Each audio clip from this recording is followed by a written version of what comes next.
오늘 함께 나눌 하나님의 말씀은 요한복음 10장 7절에서 10절의 말씀입니다. 자리에서 일어나셔서 한 절씩 교독하겠습니다. 마지막 절 같이 읽습니다. 모니터 좀 더 주세요. 자, 제가 먼저 읽겠습니다. 그러므로 예수께서 다시 이르시되 내가 진실로 진실로 너희에게 말하노니 나는 양의 문이라.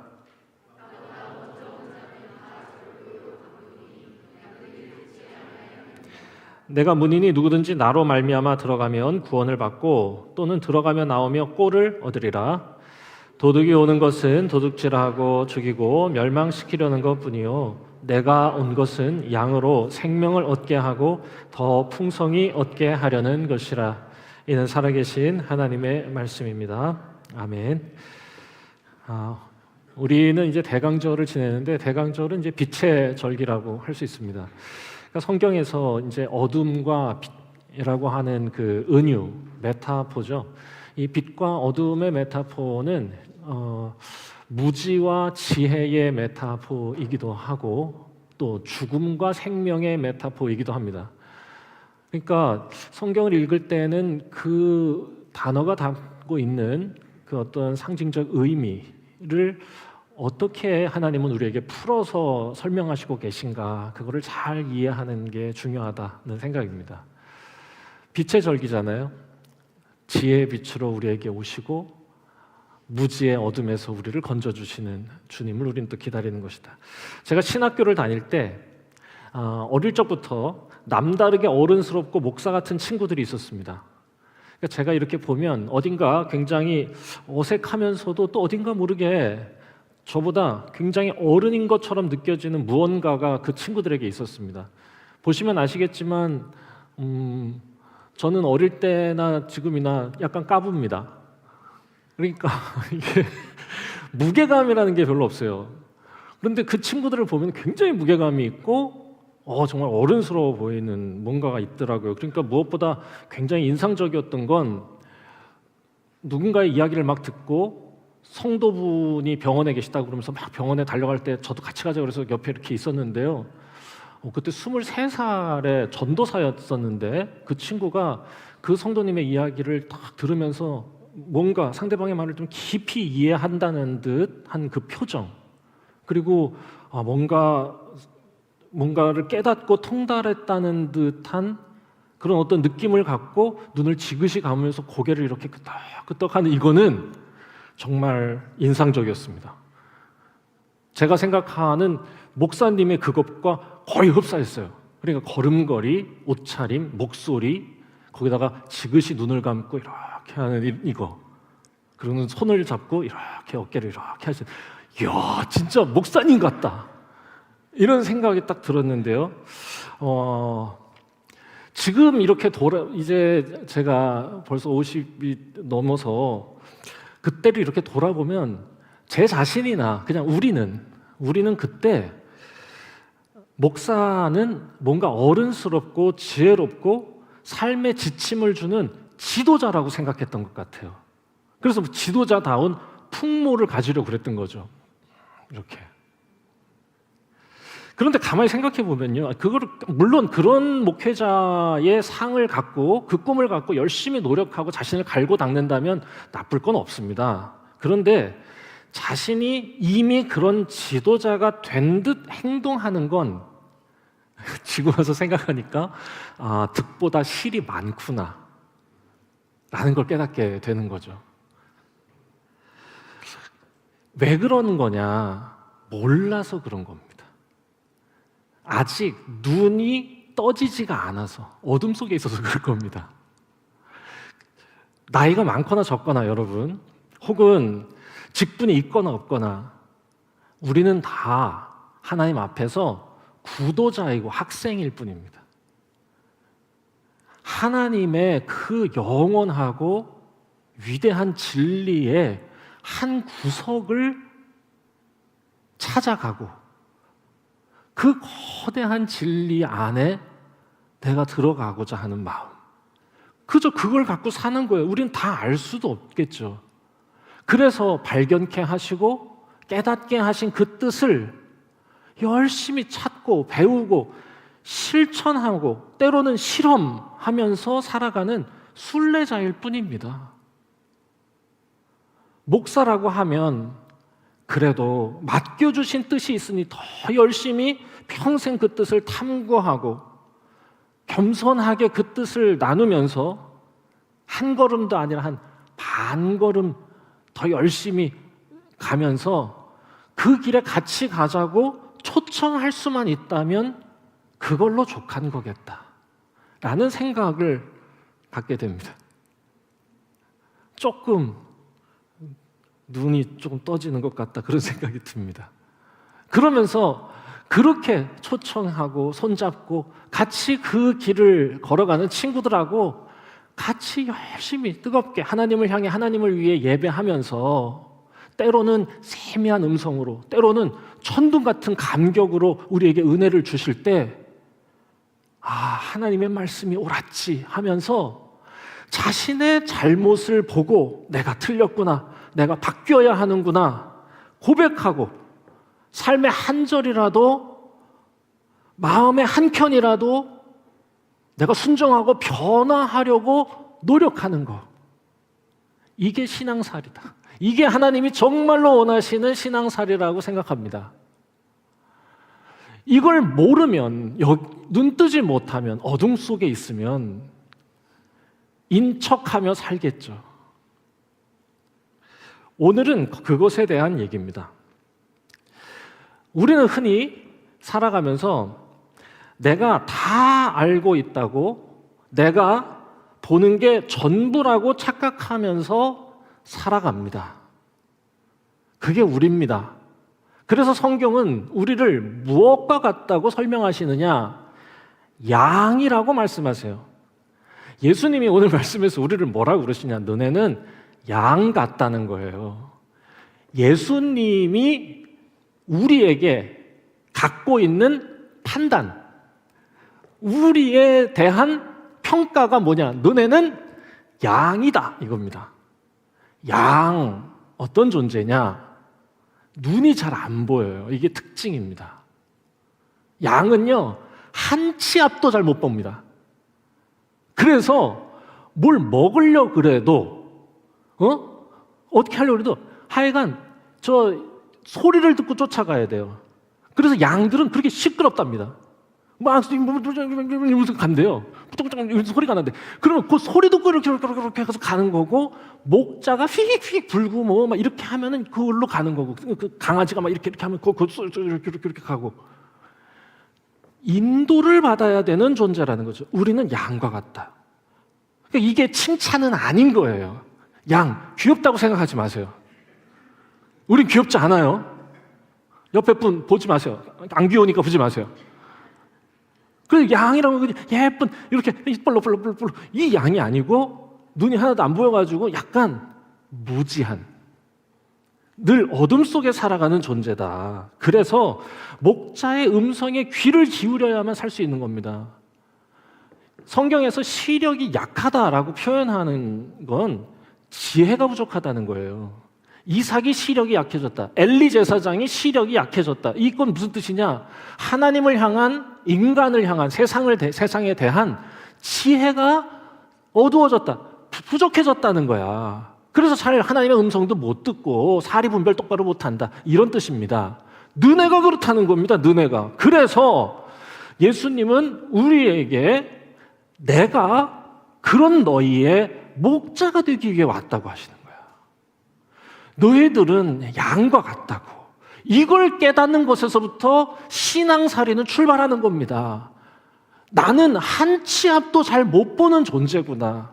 나에게 허락된 이 100년이라는 인생, 내가 살아온 짧게는, 저기 지금 중고등부 학생들까지 있는데, 짧게는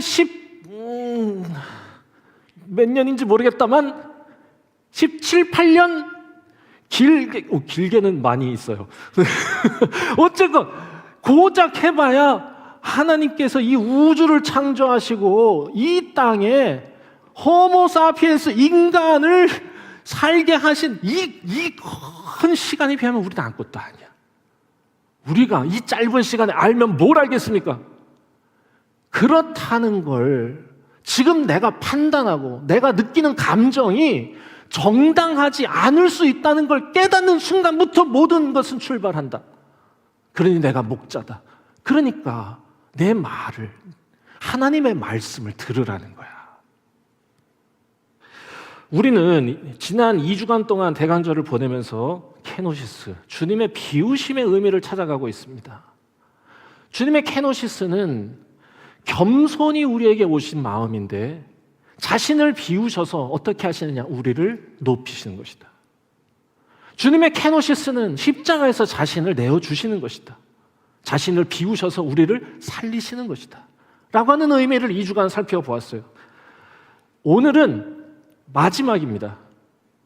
그 모든 것의 목적, 예수님의 케노시스의 시작이 겸손이었고 케노시스의 끝이 희생이었다면 그 겸손과 희생의 궁극적인 목적이 무엇냐라는 거죠. 무엇을 위해 겸손, 무엇을 위해 희생하셨냐? 오늘 말씀이 그 답을 주는 겁니다. 그 모든 것의 목적, 10절 말씀 함께 읽도록 하겠습니다. 10절 하반절을 읽도록 하겠습니다. 도둑 좋지 않습니다. 내가부터 읽도록 하겠습니다. 자, 시작. 내가 온 것은 양으로 생명을 얻게 하고 더 풍성히 얻게 하려는 것이라. 겸손과 희생의 목적이 무엇이냐? 예수님의 케노시스의 목적. 왜 비우셔서 겸손해지시고 왜 비우셔서 희생하셨느냐? 우리의 생명을 풍성케 해주시기 위함이다. 하나님의 관심이 여기에 있는 겁니다. 이걸 잊으면 안 돼. 단지 그냥 겸손히, 아니요. 단지 누군가를 위해, 타자를 위해 희생하는 거, 그게 주님의 길을 따르는 거, 물론 그것도 위대한 일이지만 우리가 우리의 겸손과 우리의 희생이 방향을 잃지 않으려면 무엇을 알아야 되냐? 그 목적을 알아야 돼. 그래야 주님을 따라가는 겁니다. 무엇이냐? 생명을 풍성케 하는 일. 이게 목적이라고 얘기하시는 거죠. 양처럼 앞을 못 보는 우리에게 진짜 삶이 무엇인지에 대해 눈을 뜨게 해주시고 우리의 생명을 풍성케 해주시려는 것, 이게 주님의 사랑이라고 우리에게 지금 말씀하시는 거예요. 이게 내가 이 땅에 온 이유라고. 내가 온 것은 생명의 풍성함을 위해서라고. 그러니까 겸손이 목적이 아니야. 나 완전 겸손하지 이러면서 내려오신 것도 아니야. 내가 너희들 위해서 희생하는 거야 알아달라고. 아닙니다. 이게 목적이 아니야. 겸손과 희생의 목적, 우리를 풍성케 하는 거야. 여기까지 가는 거죠. 여러분, 하나님이 하시는 일, 오늘 저는 이 양과 목자의 이야기를 여러분과 함께 오늘 말씀으로 나누고 있는데, 예수님이 이 양과 목자의 비유를 우리를 위해 주시면서 그 앞에 아주 특별한 이야기를 배치해 놓으셨어요.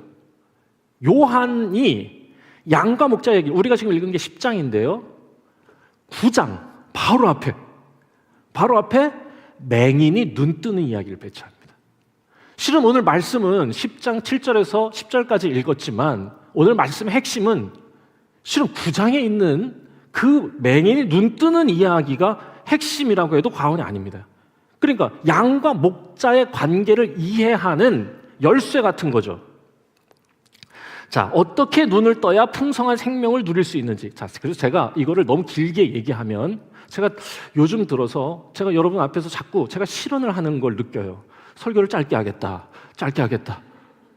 그리고 심지어 여러분, 지난주는요 성찬이 있었던 날이었잖아요. 그래서 제가 성찬이 있는 주일에는 설교 준비를 20분 분량으로 준비해 오거든요. 지난주에 34분을 했더라고요. 큰일이에요. 그래서 제가 이거는 아니다. 이거는 뭔가 지금 내가 병이 들어가고 있는 거다. 그래서 이거를 장황하게 이야기를 하면 굉장히 너무 지루해지고 너무 길어질 것 같아서 9장의 이야기의 핵심 포인트를 3개로 제가 딱 나눠봤습니다. 그러니까 포인트만 딱딱딱 집어가지고 양의 생명을 풍성케 하신다는 건 이런 거구나. 자, 양 아까 특징이 뭐라고요? 앞을 못 봐요. 그래서 9장의 주인공 누구냐? 맹인입니다. 맹인이 와요. 맹인이 그 예수님 주변에 있었습니다. 그때 예수님 주변에 있었을 때 옆에 있던 제자들이 예수님에게 그 맹인을 이렇게 보고는 예수님한테 이렇게 묻습니다. 뭐라고 묻냐? 2절. 선생님, 이 사람이 맹인으로 난 것이 누구의 죄 때문입니까? 라고 묻는 이야기예요. 그러니까 일단 여기 맹인이 있는데 맹인을 이렇게 보고 이렇게 하고는 이쪽에서 물어봐요. 자, 이유는 뭐였냐? 사람들은요, 불행의 원인을 누군가의 탓으로 돌리는 일에 굉장히 익숙합니다.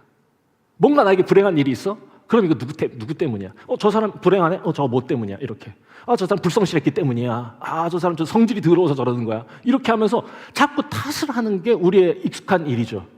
그때 예수님이 그 제자들의 말에 반응을 하시는 이야기가 9장 전체에 있는 건데 뭐라고 반응을 하시냐?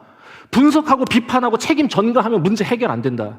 그런 눈을 가지고 세상을, 사람을 보면 절대로 너네 눈은 떠지지 않는 거다. 생명을 못 본다. 그러면서 3절 이렇게 말합니다. 이 사람이 이렇게 된 건 누구의 죄 때문이 아니야. 그렇게 보면 안 돼. 이 일은 그에게 하나님이 하시는 일을 나타내고자 하는 거야. 자, 하나님이 하시는 일이 뭐냐? 오늘 우리 요한복음 바로 그 다음 장 10장 10절에서 얘기해요. 내가 온 것은 양으로 생명을 얻게 하고 생명을 풍성케 하려는 것이라. 하나님이 하시는 일을 생명을 얻게 하고 생명을 풍성케 하는 것입니다. 자, 9장의 이야기에서 이 맹인에게 하나님이 하시는 일, 생명을 풍성케 하시는 일이 무엇이냐? 눈을 뜨게 하는 일이었어요. 눈을 뜨게 하십니다. 그래서 예수님께서 그에게 가십니다. 그리고는 뭐라고 얘기하시냐? 얘기는 안 하시고 침을 이렇게 뱉어가지고는 진흙을 이렇게 이겨가지고 일로 와봐라. 이게 왜 침을 뱉으셨는지에 대해서는 진짜 가서 여쭙고 싶어요. 이게요, 학자들이 굉장히 의견이 엄청 분분합니다. 그러니까 우리는 이게 현대적으로는 침을 뱉는 게 약간 더러워요. 이게 약간 싫어. 그리고 침이 얼마나 많으시면 진흙을 이길 정도가 되셨을까?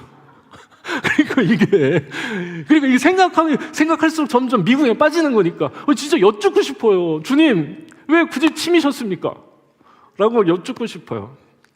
자, 어쨌건, 자, 여러분, 눈을 띄워주시는 게 생명을 풍성케 하는 일이었잖아요. 여러분, 눈을 뜬다는 거를 영어로 표현하면 눈 뜬 사람을 영어로 enlightened person이라고 하죠. 깨달은 자, 계몽된 자 이렇게 표현할 수 있는데 저기 뭐가 있어요? light, 빛이 있어요. 빛이 비춰진 자. 어둠에 있던 그에게 하나님의 은혜의 빛이 비춰진 자가 그거야. 그러니까 맹인이 은혜의 빛이 비춰져서 눈을 뜨게 되는 이야기. 예수님은 그래서 그에게 가셔서 이렇게 해가지고 진흙을 이겨가지고 눈에 한 다음에 저 실로암 가서 씻어라. 그랬더니 이거 이렇게 주섬 가가지고 실로암 못에 가서 그 침으로 이긴 진흙을 탁 닦으니까 정말로 눈을 뜨게 됩니다. 와, 완전 할렐루야입니다. 깜짝 놀라는 어마어마한 이적이 일어난 거죠. 평생 어둠 속에 살던 자가 정말로 빛을 보게 된 거예요. 빛이 비춰지고 빛에 눈 뜬 거야. 어둠의 자리에서 이제 빛의 삶을 시작하게 된 순간 얼마나 기쁩니까? 그러니까 그거를 본 사람들은 평생 여기에서 저 구걸하면서 어둠 속에 살던 자가 눈을 떴으니 정말 잔치를 벌여도 막 박수 치고 그냥 장난 아니다, 축하한다, 이야 아름답지 해도 될까 말까 한 상황인데, 두 번째 포인트, 사람들의 반응이 이상합니다. 이게 우리라는 건데요, 사람들이 어떻게 반응하냐, 막 축하해주고 할렐루야 이게 아니고요, 뭐라고 하냐, 논쟁을 합니다. 왜 논쟁을 하냐? 놀랍긴 놀라운데 도대체 이 일을 누가 어떻게 했는지가 더 궁금한 거야. 그런데 그 당시만 하더라도 바리새인들은 예수의 소문을 듣고 저 사람이 약간 이상하다고 하는 얘기를 듣고 있었는데 예수가 거기 온 거거든. 그래서 그 눈뜬 사람한테 가서는 막 묻습니다. 이거 누구야? 뭐라? 근데 하필 그날이 안식일이었다는 거를 트집 잡아가지고 안식일에 일하는 거 보니까 저놈은 죄송합니다. 그렇다고 그 사람들이 저 분이라고 얘기하진 않았을 거 아니에요. 저자는 안식일 법을 어기는 거 보니까 죄인이 틀림없다 이러면서 시비를 걸고요. 또 어떤 사람들은 아니 그래도 야 죄가 있는 사람이라면 어떻게 저런 일을 하냐. 안식일을 모르는 거 보니까 하나님이 보내신 자는 아닌 것 같다. 아니 하나님이 보내신 자가 아니라면 어떻게 이 일을 하냐. 이게 막 갑론을박이 일어나면서 눈을 뜬 자에 대한 기쁨은 온데간데 없고 모두가 다 심판자가 돼가지고 분석하고 판단하고 있는 거예요. 빛을 되찾은 사람은 안 보이는 겁니다. 그 빛을 찾은 이의 기쁨을 함께 공감할 마음의 여백이 없는 거야. 어두운 거지. 못 보는 거죠. 그래서 이 이야기 끝에서 예수님이 뭐라고 하시느냐. 본다고 하니 너희는 눈 멀은 것이고 너희가 만약 보지 못한다 하였으면 눈을 떴을 것인데 본다고 하니 여전히 너희들은 맹인이다. 오히려 못 보던 자는 눈을 뜨고 스스로 자기는 본다고 여기는 판단하고 분석한다고 하는 너희는 오히려 아무것도 보지 못한다고 하는 이야기죠. 우리가 양과 같다는 건 우리가 그와 같다는 겁니다. 그때 이 맹인이 그 논쟁 끝에 자신에게 와서 야 너는 예수에게 뭐 하지 마. 너한테 일어난 건 예수가 행한 게 아니고 하나님이 행하신 은혜니까 하나님께만 영광을 돌려라 라고 얘기했을 때 이 맹인의 대답이 아주 걸작입니다. 뭐라고 대답하냐. 25절 그가 죄인인지 내가 알지 못하나 한 가지 아는 것은 내가 맹인으로 있다가 지금 보는 그것입니다. 저는 신학적으로 당신들의 말을 모르겠습니다. 그가 죄인인지 아닌지도 저는 모르는지 하지만 제 몸이 기억하는 거 제가 아는 단 하나의 진실은 내가 전에는 못 봤던데 지금은 제가 놀랍게도 보인다는 겁니다. 이야 멋있어.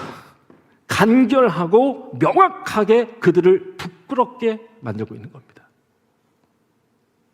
이 대답 때문에 이 눈을 뜬 사람은요 출교를 당하고요. 출교를 당한다는 건 사회에서 완전히 추방당한다는 거야. 출교를 당해서 버림받았고요. 그에게 예수님이 찾아가셔서 그를 만나주셨을 때 이 버림받은 눈뜬 맹인은 예수님께 뭐라고 하냐. 감사하다고. 제가 주님을 알겠다고. 그러면서 주님을 따르기로 결심하고 고백합니다. 그리고 바로 이어지는 이야기. 나는 선한 목자다. 이렇게 가는 겁니다. 정말로 눈을 뜬 거죠. 지난주 인당이라고 하는 얘기 드렸죠. 인당이 열리는 순간이죠. 시력이 회복된 것을 넘어서 영의 눈, 제3의 눈, 하나님을, 세상을, 우리는 하나님의 피조된 존재이고 하나님의 말씀을 들어야 할 연약하고 부족한 존재라는 걸 깨닫고 눈뜨게 되는 거죠. 그리고 하나님이 보여주신 그 길을 따라갈 때에만 우리의 삶이, 우리의 생명이 풍성하고 온전할 수 있다는 걸 깨닫게 된 눈뜬 자가 되는 거죠. 이게 바로 예수님이 주시려는 풍성한 생명의 시작입니다. 주님을 따르는 삶이요. 멋있어요. 주님은 이것을 위해 우리에게 오셨다고 그럽니다. 여러분 정말로 우리 주님은 눈뜨게 하시는 분인 것 같습니다. 양 같은 우리의 눈을 뜨게 하셔서 그래서 풍성한 생명을 누리게 하시는 분입니다. 눈떠 풍성한 생명으로 나아가게 하시는 거예요. 혹시 여러분들 꽤 오래 전인데 제가 찾아봤더니요, 1년 전에 제가 요한 1서 5장을 설교하면서 생명이란 무엇인가, 엔트로피를 얘기했던 날 기억하십니까?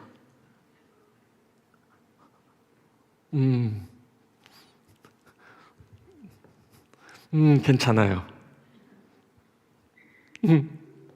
아니, 저의 특별한 도전과 시도였다고 생각합니다. 예. 그러니까 다들 받아들일 수는 없고, 그래, 그럴만하네 라고 느끼셨던 바로, 예. 여전히 저는 그 시도를 멈추지 않고 있습니다. 생명이란 무엇인가? 정의할 수 없는 그것. 그러니까 우리 예수님께서는 생명을 풍성케 하시기 위해서 이 땅에 오셨다고 하셨는데, 그 생명이라는 게 뭔가? 여러분, 저뿐만 아니라 여러분들도 주님 앞에서 탐구자, 구도자가 돼서 생명이 무엇인지 잘 찾아가시고 고민하시면서 정의해 보시고 실험해 보시고 실천해 보시기를 주의 이름으로 축복합니다. 제가 생각하는 생명은 뭐냐? 생명은요, 무질서가 증가하는 세상에서 거슬러, 항상 세상은 무질서를 향해 가는데 그 방향을 거슬러 질서 있는 삶을 시작할 때 나타나는 특별한 현상, 이걸 생명이라 전 정의합니다. 그러니까 생명을 풍성케 한다는 건 이러한 일이 풍성한 삶으로 인도하신다는 뜻이겠죠. 저만 알고 다른 이의 아픔에 눈 감고 자기의 욕심과 자기의 성공에 혈안이 되어서 다른 것들은 유린하고 이용하고 무너뜨리고 망가뜨리는 파괴와 무질서의 삶을 살던 자가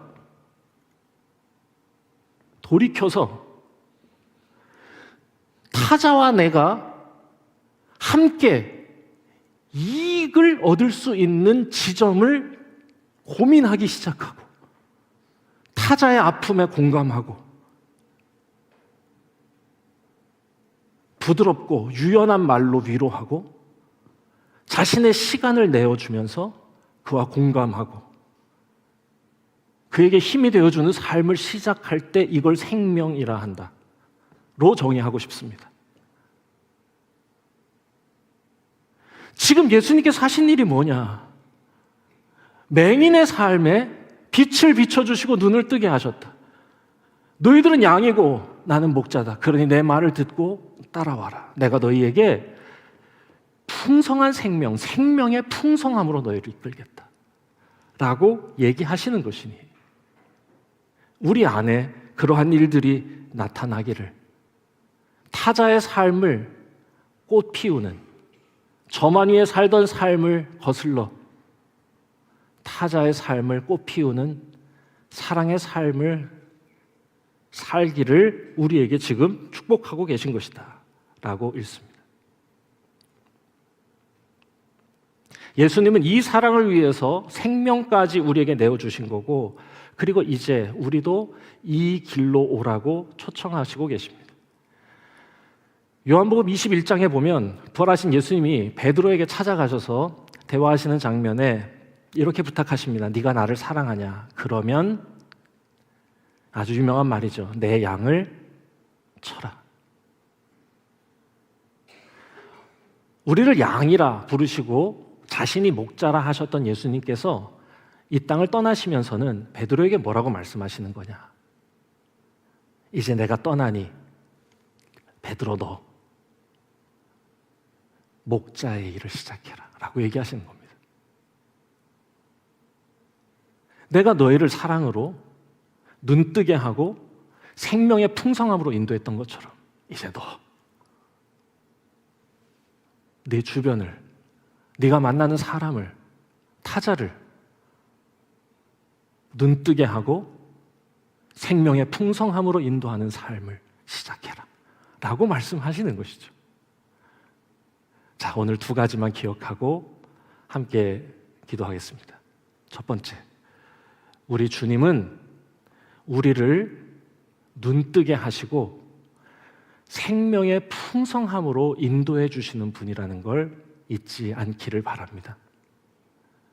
어리석은 무지 안에서 삶을 살지 마시고 주님의 진리의 빛 안에서 눈뜨고 깨달아 믿고 고백하며 살아가는 우리가 되기를 원합니다.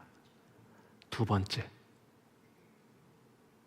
그 사랑을 입은 우리가 이제는 주님의 초청 앞에서 주님의 케노시스로 사랑받아 눈뜨고 생명의 풍성함을 누리게 되었으니 이제는 네가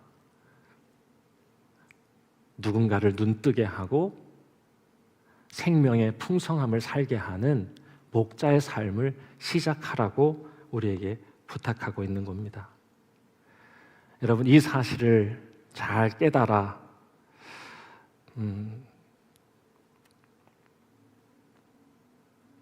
그 길을 잘 걸어가는 우리 중앙의 모든 성도들 다 되기를 바랍니다. 기도하겠습니다.